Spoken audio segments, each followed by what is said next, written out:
High, I am Mehek and welcome to my mini blog. তো এই বিছানাটা আমি গুছাইনি, আমার দিদি গুছিয়েছে। তারপর আমি একটু ঘুমিয়ে পড়লাম, কারণ আমার ঘুম থেকে উঠে আবার ঘুম পেয়ে যায়। আর আজকে দেখো কী রৌদ্র, মানে ডেল দিনই এত গরম পড়ছে। তারপর মুখ ধুয়ে নিলাম আর চা খেলাম আর কলার বড়া, এটা বৌদি বানিয়েছিল। মাকে টাটা বাই বাই দিয়ে দিয়েছি। আর এই বনবিটাটা বৌদি এনেছিল, কারণ সবাই হরলিক্স বনবিটা দুধ এবং শুকনো শুকনো খায়, আমিও কোনো একটু একটু খাই। আর মনা দেখো এনে ঘুম থেকে উঠে পড়েছে। তারপর আমি স্নান করে চলে আসলাম।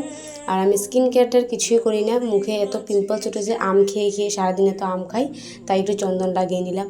তারপর আমার ঠাকুরের সুন্দর শেষ হয়ে গেছে, আমার সবচেয়ে বড় কাজ।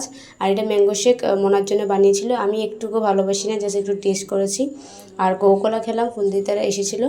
তারপর লাঞ্চ করলাম, লাঞ্চ করে দেখো তারপর কি বৃষ্টি শুরু হয়েছে। আর এত আরাম লাগছে বৃষ্টিতে, আমি স্নান করে নিয়েছি তাই ভিজতে পারলাম না, নাহলে আমি বৃষ্টিতে ভিজি অনেক। আর ওরা ফ্যামিলি মিলে একটু ভিজে নিল, স্নান টান করে নিল। আর যদি ভিডিওটা ভালো লাগে লাইক করো, চ্যানেলটাকে সাবস্ক্রাইব করো। বাই।